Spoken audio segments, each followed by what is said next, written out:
Okay, picture this. It's evening, June 1st, 2023. Madareya district in Cairo. You've got that sort of low hum from the streetlights over these packed apartment buildings. Then, around 9:30 p.m., the phone just explodes. Sharuk, the daughter, picks up. And the voice she hears is just sheer panic. It's her mother, Afaf, barely coherent, repeating this one awful thing.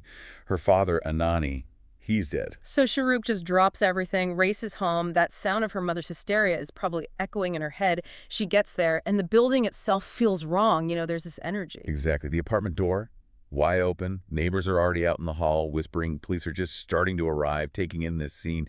I mean, it just screams violence. And what they see inside initially seems to point to one thing. Anany, early 70s, he's dead on the bed. The bedroom is completely trashed, clothes everywhere, wardrobe emptied out. Yeah, everything tossed around. You walk in, and your immediate thought is, this has to be a robbery that went terribly, terribly wrong. That was definitely the obvious narrative, right? The one the police probably started with. But then you have to look at Anany himself, the victim. Tell us about him. Well, by all accounts, he was this really stable, quiet kind of guy, a simple employee, but well-liked, known for being kind. He'd managed, despite, modest means, to provide well for his 4 kids, 3 daughters, 1 son. And the police looked into his background, conflicts, enemies. They did, thoroughly. In those first critical hours, they searched for anything, debts, arguments, grudges, found absolutely nothing. His life was just, good, unremarkably so. Which brings us to the person right there at the scene, the main witness, Afaf, his wife, married 35 years. She's the one who says she came home at 9:30 p.m., found the door open, found him, gave her statement, obviously distraught, saying they'd been robbed. But something didn't fit that robbery narrative. What was the first clue for investigators that this wasn't what it seemed? It was simple, actually, the front door. As soon as the forensics team looked closely, that whole robbery idea just evaporated. How so? There were 0 signs of forced entry. No broken lock, no splintered wood frame, no smashed windows, nothing. Okay, so whoever did this didn't break in. Exactly. Yeah. It meant Anany must have let them in, someone he knew. And that changes everything. Suddenly, the focus shifts inward, to the family, to the people closest to him. Which circles right back to Afaf and that 35-year marriage. Because if it wasn't a stranger, you have to start digging into the history, right? Decades of whatever was going on behind closed doors. You really do. You have to rewind. Because the foundation of their relationship, it was volatile from the start. How so? What was Akaif like even before the marriage? Well, reports say that even back then, when she married Anany at 26, she had this intense need for control. She was described as very demanding. Apparently, she felt she was much more beautiful and sort of deserved better than Anany. People found her company, frankly, exhausting. But Anany married her anyway, this kind, respectable man. He chose her, despite her temperament. Why? Did he think she'd change? It seems like that was the initial hope. He maybe thought it was just stress or, a phase that would pass once they settled down, had kids.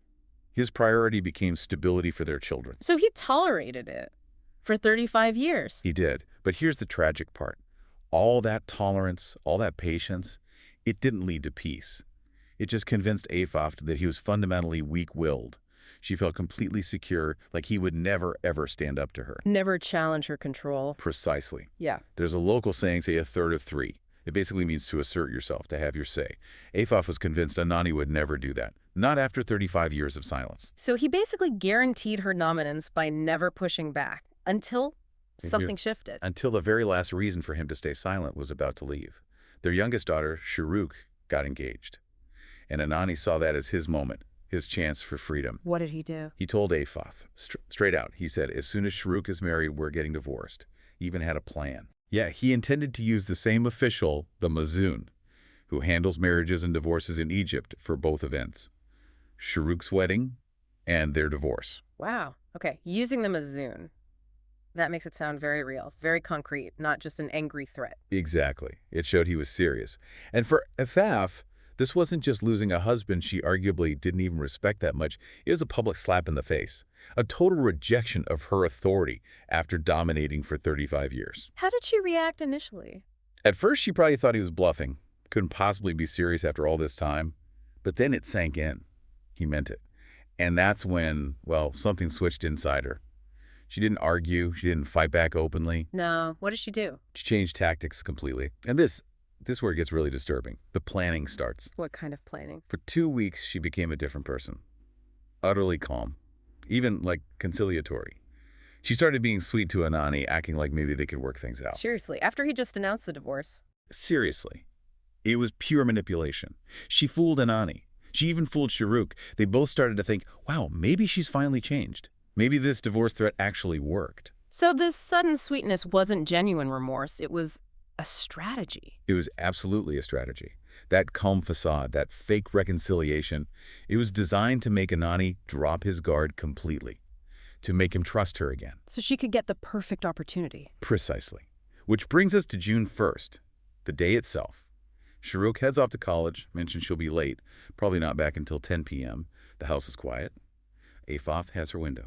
Okay, walk us through it. What happened next? Anany comes home around 5 p.m. He'd been out, maybe running errands, praying. Afaf has a meal ready for him. A seemingly normal gesture, especially given her recent change in behavior. Exactly. Except hidden in that food was a massive dose of sedatives, sleeping pills crushed up. Anany, trusting this suddenly attentive wife, he ate the meal. Oh no, he wouldn't have suspected a thing. It's not a thing. He starts feeling drowsy, naturally, goes to lie down on the bed, probably just feeling exhausted, falls asleep. On his back. Completely vulnerable. And that's when she got the knife. And this is where that initial robbery theory just completely falls apart, isn't it? The forensics tell a story that's personal. Very personal. Incredibly personal. The autopsy report was, well, shocking. Anany hadn't just been stabbed once or twice. How many times? He suffered 42 stab wounds. 42. All over his chest, his abdomen, his neck, his sides. 42. That's not robbery, that's rage. Pure rage. Yeah. Overkill. It's far, far more than needed to kill someone. It screams personal vengeance, not a random theft gone wrong. And the autopsy backed up the drugging part, too. Oh, absolutely. They found high levels of sedatives still in his digestive system. It proved the attack was premeditated. It proved he was incapacitated before the assault began. This wasn't a fight. He was helpless. So she carries out this incredibly violent act. Then what? The cover-up phase begins. Yes, and she was chillingly methodical about it. First, she calmly cleans the knife. Then she meticulously washes every pot, pan, plate, anything used for the meal to get rid of any trace of the sedatives. Destroying the evidence of the premeditation. Exactly. Only after that does she stage the scene. Ransacks the bedroom, throws clothes around, takes a bit of money, some gold items to make it look convincing. And then leaves? Leaves the apartment briefly, probably just to establish an alibi being out. Then she comes back and makes that frantic call to Sharuk at 9:30 p.m., playing the part of the horrified wife making the discovery. But the police weren't buying the stage scene anymore. They had the number of wounds, the sedatives. What was the final nail in the coffin for her story? It came down to the timeline. Her alibi. The police checked security cameras in the area. CCTV. Always the CCTV. Yep. Her story was she left the house earlier and came back around 9:30 p.m. to find him. But the cameras showed something different. They proved she did not leave the house when she claimed she did. Meaning she was inside the apartment. She was inside the apartment during that critical window, the time when Anany was sedated and killed. Her alibi was completely destroyed. So let's recap the evidence they had. No forced entry. A victim incapacitated by sedatives, an unbelievable number of stab wounds pointing to personal rage, and a wife whose alibi is proven false by video evidence. Pretty much an airtight case. There was nowhere left for her to go. When they confronted her with all of it, the sedatives, the CCTV, the lack of a break-in, she confessed. And her motive, was it really about the small amount of gold or money she took? No, not at all. That was just part of the staging. Her real motive, it was pure ego, pure rage at being challenged. The sheer audacity in her mind of Anany daring to ask for a divorce after 35 years, daring to question her absolute control that was unbearable to her. Given the cold-blooded planning and the sheer brutality, how did the court view her actions? Unsurprisingly, the court's assessment was incredibly harsh. They used terms like egotism, wicked soul, corrupt ideas to describe her motivations, and crucially, they pointed out that any claims she tried to make about being abused or suffering herself were completely contradicted by all the evidence. Including testimony from her own children. Yes. Their children's testimony didn't support her claims either.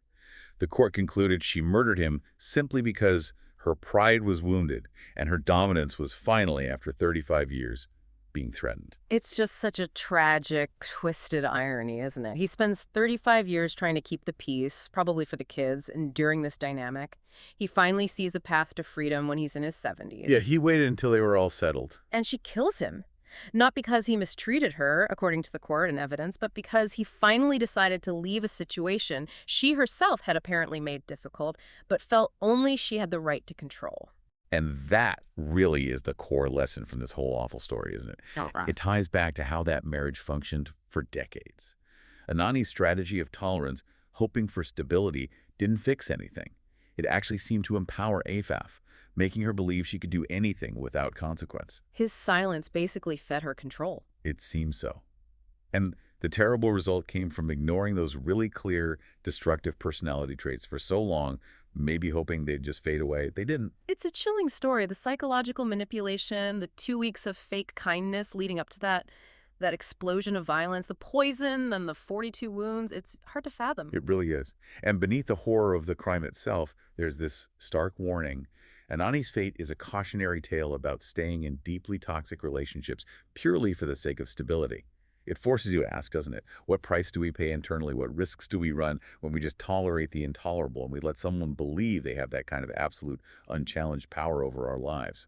For Anani, that decades-long acceptance became the deadliest decision of all.